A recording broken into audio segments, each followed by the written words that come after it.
अपने ही भाई के साथ रिलेशनशिप में थी आयुषी शर्मा, जिसने अपनी मां का कत्ल करवाया और खबरों के अकॉर्डिंग अपने पिता का भी कत्ल करवाया था। 3 जुलाई 2026 की सुबह जयपुर के प्रताप नगर एरिया में एक एक्सीडेंट होता है, जिसमें नीरज शर्मा नाम की एक औरत की मौत हो जाती है। पुलिस को ये हिट एंड रन केस लग रहा था, लेकिन नीरज के भाई राकेश शर्मा पुलिस के पास पहुंचते हैं और कहते हैं कि ये एक कत्ल है। पुलिस उसी तरह से मामले को इन्वेस्टिगेट करती है और पता चलता है कि जब गाड़ी ने नीरज शर्मा को टक्कर मारी थी तो उन्होंने ब्रेक्स नहीं लगाई थी, जिसकी वजह से ब्रेक्स लाइट्स ऑन नहीं थी। अब ये मामला दिखा रहा था कि शायद ये इंटेंशनली कत्ल के लिए ही किया गया था। पुलिस जब नंबर प्लेट के थ्रू गाड़ी के ओनर तक पहुंचती है तो वो बताता है कि ये गाड़ी रेंट पे ली गई थी मोहन स्वरूप शर्मा के द्वारा, और ये मोहन स्वरूप शर्मा कोई और इंसान नहीं बल्कि नीरज शर्मा के जेठ थे। अब चीजें यहाँ पे खुल गई थी। मोहन को अरेस्ट किया जाता है, इन्वेस्टिगेट किया जाता है और पता चलता है कि कत्ल के पीछे मोहन नहीं लेकिन एक मास्टरमाइंड था, और ये मास्टरमाइंड कोई और नहीं नीरज की बेटी आयुषी शर्मा थी। आयुषी से जब पूछताछ की जाती है तो पता चलता है कि नीरज शर्मा, जिनको अपने ही पति की LDC यानी कि लोअर डिवीजन क्लर्क की नौकरी मिली थी, आयुषी चाहती थी ये नौकरी करना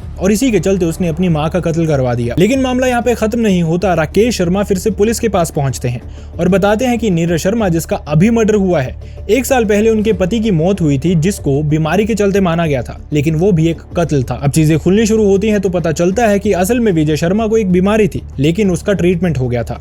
अब इसके बाद उनको आयुषी हॉस्पिटल लेके जाती है और वहां पे ट्रीटमेंट चलवाती है।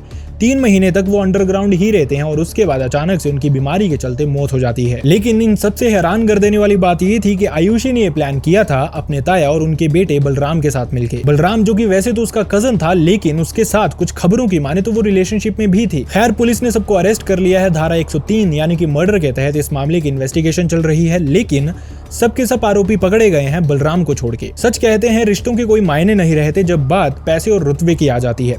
अगर आपको इसी तरह के एक्सप्लेन्ड इंसिडेंट सुनना पसंद है तो आप मेरे YouTube चैनल पे सुन सकते हैं, जिसका नाम है विकल हेयर।